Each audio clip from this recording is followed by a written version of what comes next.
Hey guys out there, I could sure use your help. Alright, I got a Whirlpool, what is it? A Whirlpool Gold dishwasher, model number GU2400. And when I turn it on,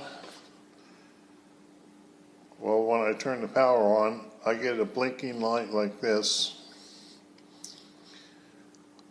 The dishwasher is maybe 8 years old.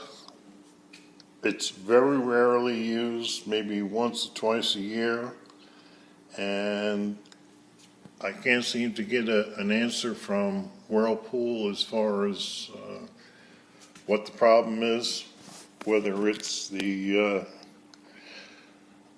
control board that's inside, or it might be the push buttons in the front.